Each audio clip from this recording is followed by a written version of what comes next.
Épître aux Galates, chapitre 4. Premier paragraphe, versets 1 à 11.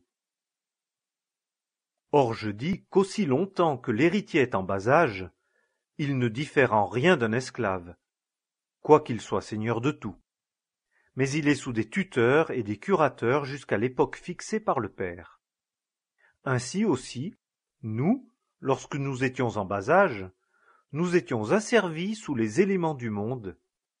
Mais quand l'accomplissement du temps est venu, Dieu a envoyé son Fils, né de femme, né sous la loi, afin qu'il rachetât ceux qui étaient sous la loi, afin que nous reçussions l'adoption.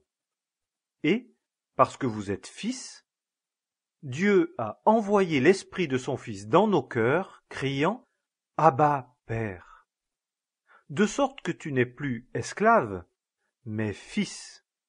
Et si fils, héritier aussi par Dieu. Mais alors, ne connaissant pas Dieu, vous étiez asservis à ceux qui, par leur nature, ne sont pas Dieu. Mais maintenant, ayant connu Dieu, mais plutôt ayant été connus de Dieu, comment retournez-vous de nouveau aux faibles et misérables éléments auxquels vous voulez encore, derechef, être asservis? Vous observez des jours, et des mois, et des temps, et des années. Je crains, quant à vous, que peut-être je n'ai travaillé en vain pour vous. Deuxième paragraphe, versets 12 à 18. Soyez comme moi, car moi aussi je suis comme vous, frères. Je vous en prie. Vous ne m'avez fait aucun tort. Et vous savez que dans l'infirmité de la chair, je vous ai évangélisé au commencement.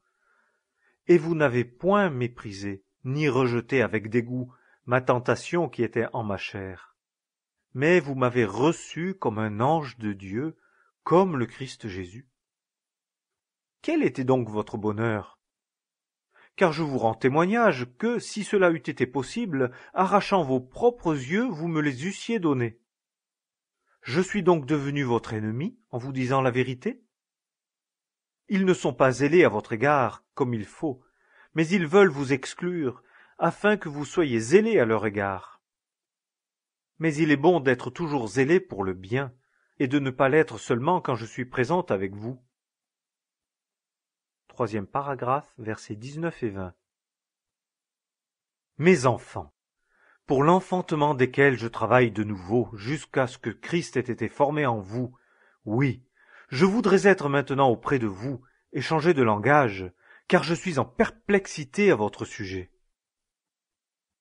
Quatrième paragraphe, versets 21 à 31.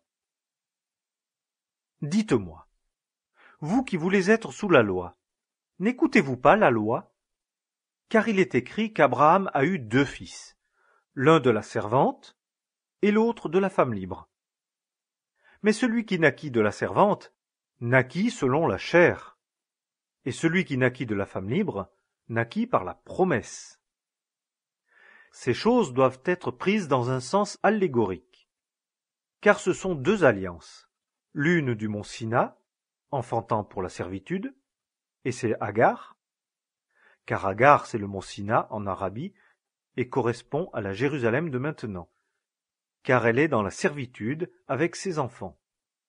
Mais la Jérusalem d'en haut est la femme libre, qui est notre mère, car il est écrit « Réjouis-toi, stérile qui n'enfante point, éclate de joie et pousse des cris, toi qui n'es point en travail d'enfant, car les enfants de la délaissée sont plus nombreux que les enfants de celle qui a un mari. » Or vous, frères, comme Isaac, vous êtes enfants de promesse. Mais, comme alors celui qui était né selon la chair persécutait celui qui était né selon l'esprit, il en est de même aussi maintenant. Mais que dit l'Écriture? Chasse la servante et son fils, car le fils de la servante n'héritera point avec le fils de la femme libre. Ainsi, frères, nous ne sommes pas enfants de la servante, mais de la femme libre.